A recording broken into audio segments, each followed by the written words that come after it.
আপনার টবে ফলের গাছ অনেকদিন ধরে একই রকম আছে, নতুন পাতা বের হচ্ছে না, ব্রাঞ্চ বেরছে না, গাছের গ্রোথ একেবারে বন্ধ, তাহলে কিন্তু সঙ্গে সঙ্গে বেশি সার দেওয়া শুরু করবেন না। কারণ বেশিরভাগ সময় গাছের গ্রোথ বন্ধ হওয়ার পেছনে থাকে কিছু ছোট ছোট ভুল।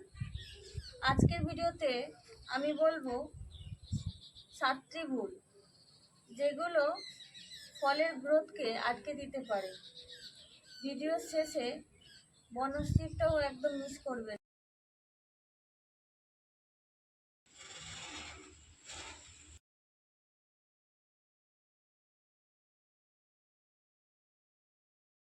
এবার বলবো প্রথম ভুল, গাছের তুলনায় অনেক ছোট টব ব্যবহার করা। ফলের গাছ শুধু উপরের দিকে বাড়ে না, তার রুট সিস্টেমও বাড়তে থাকে। দীর্ঘদিন ধরে একই ছোট টবে রুটের জায়গায় কমে যেতে পারে, গাছের গ্রোথও ধীর হয়ে যেতে পারে। তাই গাছের বয়স, জাত এবং রুট সিস্টেম অনুযায়ী উপযুক্ত টব নির্বাচন করুন।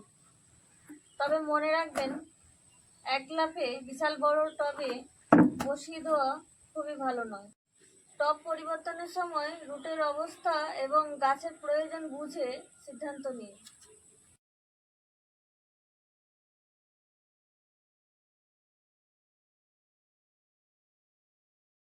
এবার আসছি আমাদের যেটা দ্বিতীয় ভুলে গাছকে ভালোবাসতে গিয়ে অতিরিক্ত জল দেওয়া। বিশেষ করে বর্ষাকালে এই ভুলটা আরো বেশি হয়। মাটি সবসময় জলজলে থাকলে রুট জোন ও বাতাসে সমস্যা হতে পারে এবং শিকড় দুর্বল হয়ে যেতে পারে। তাই ক্যালেন্ডার দেখে শুধু জল দেবেন না, মাটি কেমন আছে সেটা দেখে জল দিন। আর তবে ড্রেনেজ হোল্ড অবশ্যই পরিষ্কার রাখুন।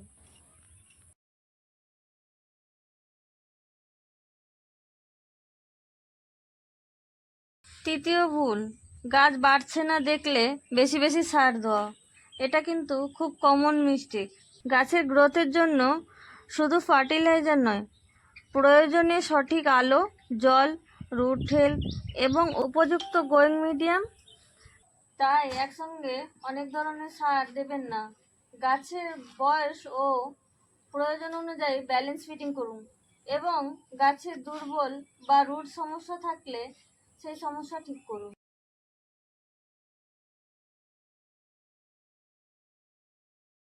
চতুর্থ ভুল, ফলের গাছকে পর্যাপ্ত আলো না দেওয়া। বিশেষ করে আম, লেবু, পেয়ারা এর মতন অনেক ফলের গাছ ভালো গ্রোথের জন্য পর্যাপ্ত পরিমাণে আলো পছন্দ করে। ছাদ বাগানে তাই গাছের জায়গা নির্বাচন করা খুব গুরুত্বপূর্ণ। তবে সব গাছের আলোর চাহিদা এক নয়, তাই যে গাছটি লাগাচ্ছেন তার প্রয়োজন অনুযায়ী আলো নিশ্চিত করুন।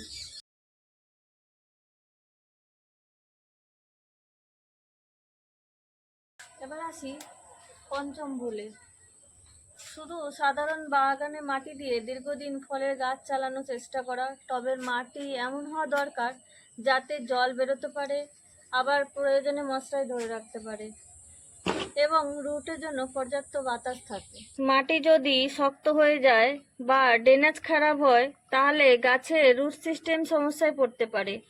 তাই ভালো মনে ঝুরঝুরে মাটি ব্যবহার করুন।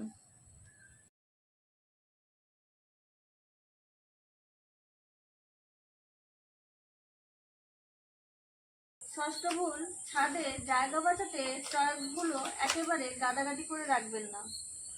এতে গাছের মধ্যে আলো বাতাস চলাচল কমে যেতে পারে। পাতা দীর্ঘ সময় ভেজে থাকলে কিছু রোগের ঝুঁকি থাকতে পারে। তাই গাছের আকার অনুযায়ী পর্যাপ্ত স্পেস রাখুন। বিশেষ করে বর্ষাকালে এই বিষয়টি আরো গুরুত্বপূর্ণ।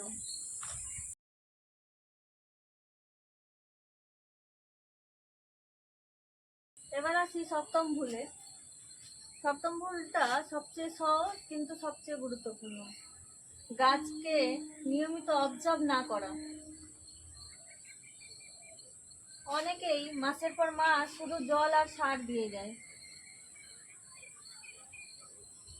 কিন্তু গাছের পাতা রং কেমন, নতুন গ্রোথ হচ্ছে কিনা, পাতার নিচে পোকা আছে কিনা, মাটিতে জল জমছে কিনা, ব্রাঞ্চ শুকিয়ে যাচ্ছে, এই বিষয়গুলো নিয়মিত দেখলে সমস্যাগুলি শুরুতেই ধরা যায়। সমস্যা যত তাড়াতাড়ি ধরা যায়, সমাধানও ঠিক তত তাড়াতাড়ি করা যায়।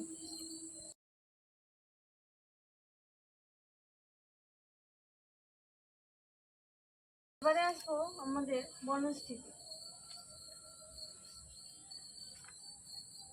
আর এবার সবচেয়ে গুরুত্বপূর্ণ বনস্থিতি, আপনার গাছের গ্রোথ বন্ধ হয়ে গেলে প্রথমেই সার কিনতে যাবেন না।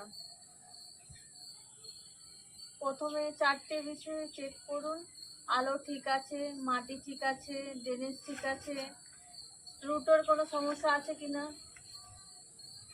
এই 4টি বিষয় ঠিক থাকার পরেও গ্রোথ না হলে তখন গাছের বয়স, জাত ও নিউট্রিয়েন্ট রিকোয়ারমেন্ট অনুযায়ী ফিডিং প্ল্যান করুন।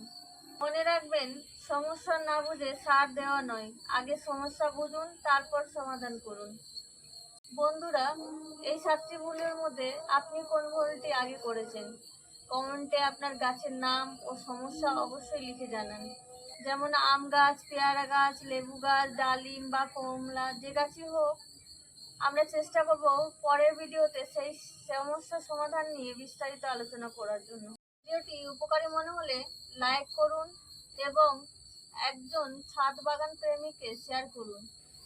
এবং আরও কিছু ফলের গাছের টিপস পেতে আমাদের নার্সারির পাশে থাকুন। সুস্থ থাকুন, ভালো থাকুন। ধন্যবাদ।